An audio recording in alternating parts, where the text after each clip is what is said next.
Subscribe कीजिए विजय academy को और बेल आइकन को दबाइए लेटेस्ट हर वीडियो सबसे पहले देखने के लिए, ताकि हमारे चैनल से जुड़ा हुआ हर वीडियो आप सबसे पहले देख पाएं।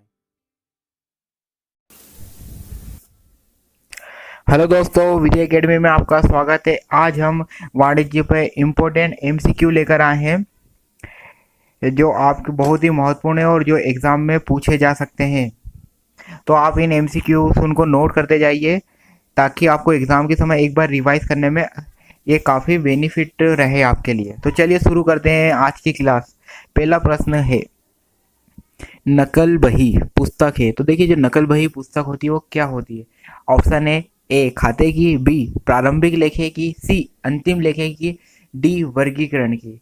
नकल बही, तो नकल बही जो पुस्तक होती है ये होती है प्रारंभिक लेखे की। आंसर क्या है इसका? बी। प्रारंभिक नकल बही एक प्रारंभिक लेखे की पुस्तक होती है। अगला प्रश्न है, अव्यक्तिगत खाते कितने प्रकार के होते हैं? हमारे आने वाले वीडियो में एक बार हम आपको जरूर बताएंगे कि खाते क्या होते हैं और खातों के कितने प्रकार है। इस पे हम एक जरूर वीडियो बनाएंगे। तो जो अव्यक्तिगत खाते कितने प्रकार के होते हैं, तो अव्यक्तिगत खाते 1, 2, 3, 4। तो इसका सही ऑप्शन है बी, 2 प्रकार के होते हैं। अव्यक्तिगत खाते 2 प्रकार के होते हैं। अगला प्रश्न है, खाता जो व्यापार के स्वामी का प्रतिनिधित्व करता है। देखिए, अगर आपने हमारे पुराने वीडियो देखे होंगे तो आप जरूर इसका आंसर बता पाएंगे कि जो आहरण खाता है, आहरण खाता व्यापार के स्वामी का प्रतिनिधित्व करता है। और साथ ही साथ आहरण ड्राइंग क्या होता है ये भी हमने आपको अच्छे से समझा रखा है। तो जो व्यापार के स्वामी का प्रतिनिधित्व करता है वो आहरण खाता कहलाता है। अगला प्रश्न है, माल दान देने पर क्रेडिट किया जाएगा। देखिए, ये जो हमने आपको जनरल एंट्री हमारे पुराने वीडियोस में हमने आपको बताया था कि जनरल एंट्री क्या होती है, किसे डेबिट करते हैं किसे क्रेडिट करते हैं। तो देखिए, अगर आपको जनरल एंट्री अब बनाना आ गई होगी तो आप जरूर इसका आंसर दे देंगे। तो देखिए क्या है, पूंजी खाता, माल दान में देने पर क्रेडिट किया जाएगा। किसे क्रेडिट किया जाएगा? देखिए पूंजी खाते को, देखिए पूंजी की तो बात ही नहीं आई है। रोकड़ खाते को, क्रय खाते को, विक्रय खाते को, बताइए आप किसे क्रेडिट किया जाएगा? तो इसकी एंट्री क्या बनाएंगे आप? हाँ बताइए, सोचिए जल्दी से। इसके लिए आप जो एंट्री बनाएंगे, donation account debit to purchase account. तो किसे क्रेडिट कर रहे हैं आप? परचेज को। तो इसका आंसर क्या है? सी, परचेज अकाउंट, क्रय खाता। अगला प्रश्न है, भुगतान करने पर आहरण खाता प्रभावित होगा किसका? अगर आप भुगतान करेंगे तो आहरण खाता। तो देखिए ऑप्शन सुनिएगा, विक्रय कर। विक्रय कर क्या होता है? जो भी आप जब सेल्स कर मतलब कोई माल बेचते हैं तो उसके ऊपर जो टैक्स लगाया जाता है उसे सेल्स से टैक्स कहते हैं। उत्पादन कर क्या होता है? जब आपकी कोई मान लीजिए फैक्ट्री है, उसके अंदर अगर आप कोई से प्रोडक्ट का उत्पादन करते हैं तो उसके ऊपर जो आपको टैक्स पे करना होता है उसे प्रोडक्शन टैक्स कहते हैं। स्थानीय कर क्या होता है? जो कि मतलब कोई ये जो लोकल म्युनिसिपल कॉर्पोरेशन के द्वारा जो टैक्स लगाए जाते हैं वो स्थानीय कर कहलाते हैं। और ऑप्शन डी आयकर होता है। एक इंडिविजुअल के द्वारा जो भी आय कमाई जाती है उसकी एक थ्रेश होल्ड लिमिट होती है, उससे ज़्यादा अगर उसकी आय होती है तो उसे टैक्स का पे करना होता है। तो आयकर। तो ये पूछे कि कौन सा खाता भुगतान करने पर आहरण खाता प्रभावित होता है? देखिए, जो इनकम टैक्स होता है वो एक इंडिविजुअल का फाइल करना होता है, और एक अगर किसी व्यक्ति के पर्सनल एक्सपेंसेस रहते हैं तो आहरण खाता प्रभावित होता है। तो इसका आंसर है डी। क्रय पुस्तक लेखा कार्य के लिए होती है। देखिए, जो परचेस बुक होती है वो किसके लेखा कार्य के लिए होती है? माल का क्रय करने में सभी नगद क्रय, सभी उधार क्रय, या सभी उधार माल के क्रय। तो जो क्रय पुस्तक लेखा कार्य के लिए होती है तो वो सभी उधार क्रय, जो भी अगर हम परचेस बुक क्यों रखते हैं, जो भी हम क्रेडिट में परचेस होता है उसके लिए होती है। तो इसका आंसर है सी। इसका आंसर है सी।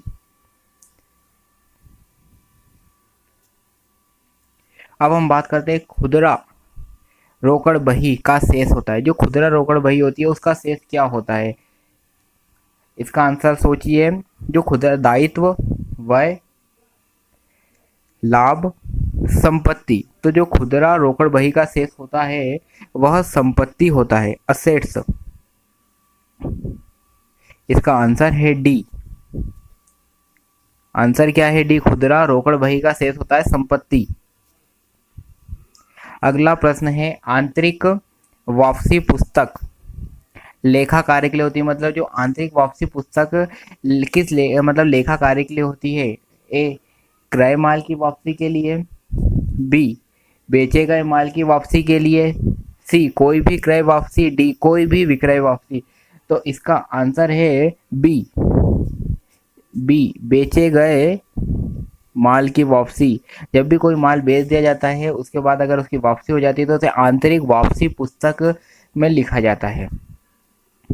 अगला प्रश्न है, एक ग्राहक चेक अनादृत वापस आया, इसका लिखा होगा। देखिए हमने आपको जो हमारे आपने वीडियो देखे होंगे तो हमने आपको एक जनरल एंट्री बताई थी कि चेक डिसऑनर्ड क्या होता है, चेक का अनादरण क्या होता है। उस समय हमने चेक का अनादरण भी आपको समझा होगा, तो आप इसका जरूर आंसर दे सकते हैं।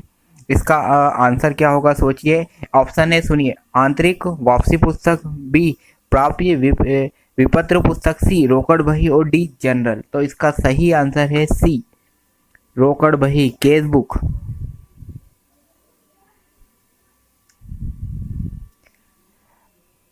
बैंक खाते का क्रेडिट शेष दर्शाता। देखिए बैंक का में अगर आपका कोई क्रेडिट शेष दर्शा रहा है तो वो क्या दर्शाता है।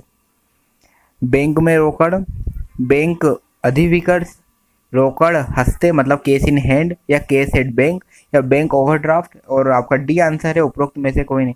तो अगर बैंक का आपका क्रेडिट शेष दर्शाता है तो वह बैंक अधिविकर्ष को दर्शाता है, बी। अगला प्रश्न है, आप सभी ऑब्जेक्टिव को नोट करते जाइए। व्यक्तिगत खाता, अगर आपका कोई व्यक्तिगत खाता है उसका डेबिट शेष क्या बताता है। प्राप्य राशि, देय राशि, रोकड़ हस्ते मतलब कैश इन हैंड, या रोकड़ बैंक में कैश एट बैंक। तो इसका सही आंसर है ये जो दर्शाता है प्राप्य राशि दर्शाता है, इसका आंसर है ए। व्यक्तिगत खाते का डेबिट शेष प्राप्य राशि बताता है। अब है, निम्न में से कौन से खाते का केवल क्रेडिट शेष होता है। देखिए पूछे कि निम्न में से किस खाते का शेष केवल मतलब खाते का केवल क्रेडिट शेष होता है। संचित कोष खाता, पूंजी खाता, देय विपत्र खाता, इनमें से सभी। देखिए अगर आप जनरल एंट्री बना पाएंगे, आपको पता है कौन डेबिट होता है कौन क्रेडिट होता है, तो आप इन सभी के आंसर दे पाएंगे। इसलिए ही हमने आपको स्टार्टिंग के जो हमारे वीडियोस है जिन्होंने अभी तक नहीं देखे वो जरूर देख ले, तो आप इन सब के आंसर आराम से दे पाएंगे। तो इसका आंसर है डी, सभी।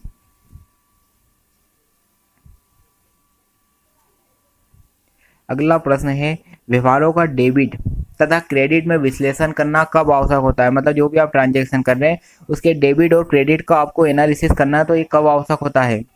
जनरल के समय मतलब आप जब जनरल करते हैं, या खतौनी के समय, दोनों स्थिति में, और डी है कोई नहीं। तो इसका आंसर है सी, दोनों स्थिति में। या तो आप जनरल बनाए चाहे आप खतौनी करें, दोनों ही टाइम पर आपको विश्लेषण करना होता है। अगला प्रश्न है, निम्न में से कौन से खाते में डेबिट होने से वृद्धि होगी। मतलब अगर डेबिट होगा तो वृद्धि होगी। मशीन खाता, विक्रय खाता, देय विपत्र खाता, क्रय वापसी खाता। तो देखिए मशीन खाता, इसका आंसर है मशीन खाता। इसका आंसर है ए, मशीन खाता।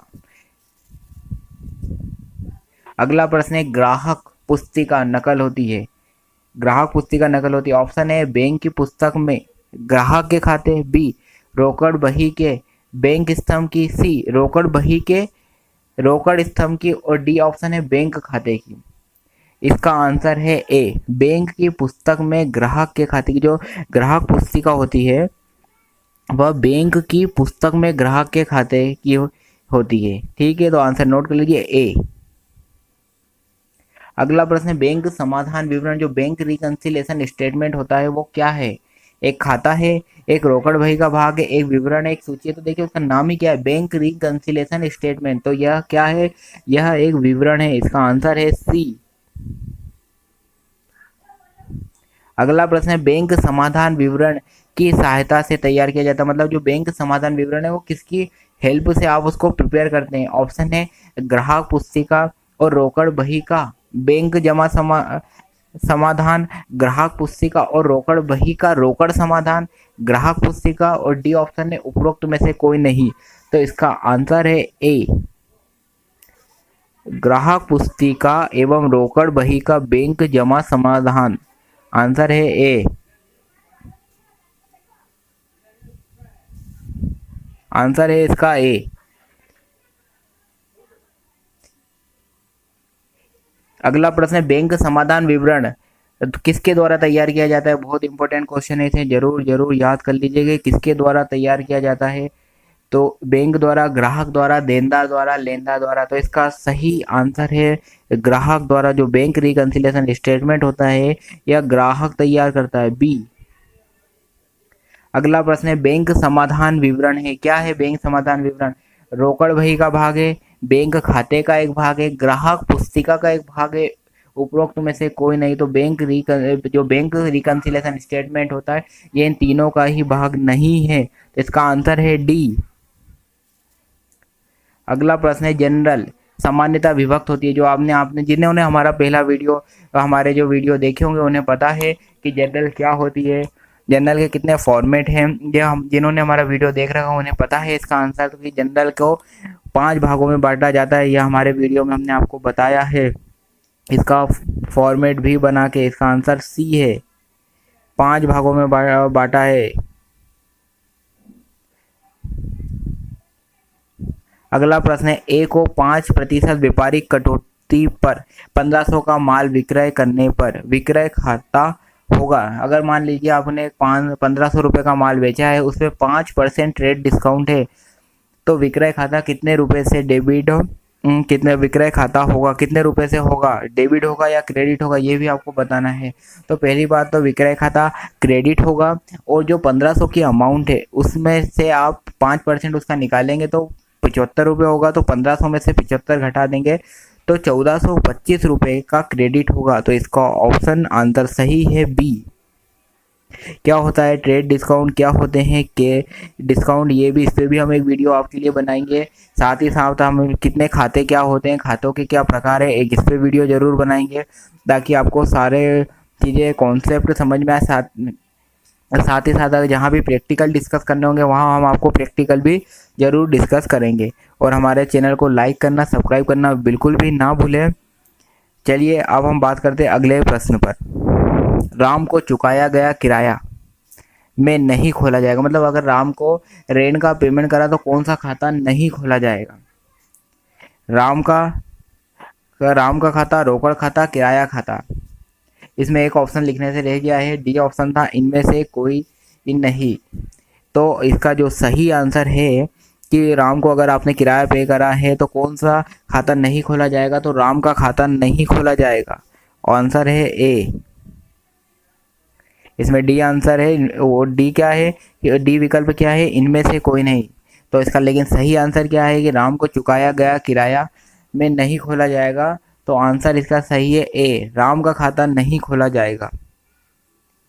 अब हम बात करते हैं कि नई मशीन की स्थापना व डेबिट होंगे, मतलब आप एक नई मशीन लाए, अब उससे संबंधित कोई व्यय होंगे तो वह डेबिट होंगे। ये भी हमने पहले भी आपसे डिस्कस किया है कि अगर कोई मशीन खरीदते हैं साथ ही साथ उसके कोई व्यय होते हैं तो वो उस मशीन खाते में ही जोड़ देते हैं। जिन्होंने हमारे पुराने वीडियो देखे होंगे उन्हें पता है कि क्या डेबिट होगा। तो नई मशीन की स्थापना पर जो डेबिट होगा मशीन खाता होगा। इसका आंसर है बी।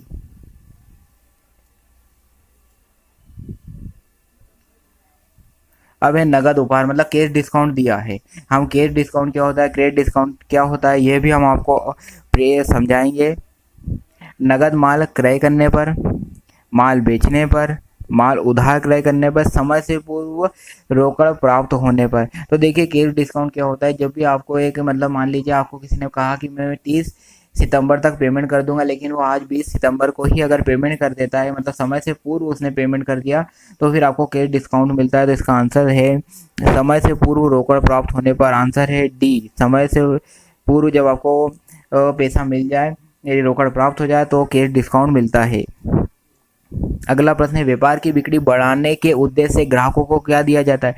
मान लीजिए आपको कोई बिजनेस कर रहे हैं, अब आपको अपनी सेल बढ़ाना है तो आप कौन सा बट्टा देंगे, कैश डिस्काउंट देंगे क्या, आपको कैश डिस्काउंट पहले ही समझा दिया है। कैश और व्यापारिक दोनों डिस्काउंट देंगे क्या, ऑप्शन सी है व्यापारिक डिस्काउंट और डी है ऋण। सोचिए क्या होगा इसका जवाब, तो आप इसका जवाब सोचिए और बताइए। आप हमें कमेंट बॉक्स में इसका आंसर जरूर लिख के भेजिए। अगर आपको नहीं आए तो हमारे जो अगला वीडियो है उसमें ज़रूर आपको डिस्कस करके इसका सही आंसर बताएंगे। तो आज का हमारा यह वीडियो यहीं समाप्त होता है। अगर किसी भी प्रकार की कोई क्यूरी हो तो हमें ज़रूर लिख भेजें, कमेंट करें या व्हाट्सएप करें। साथ ही साथ इसका आंसर ज़रूर हमें कमेंट करके या वो हमारे व्हाट्सएप नंबर पर ज़रूर बताएं। अगले वीडियो में हम इसका आंसर ज़रूर आपको बताएंगे। धन्यवाद।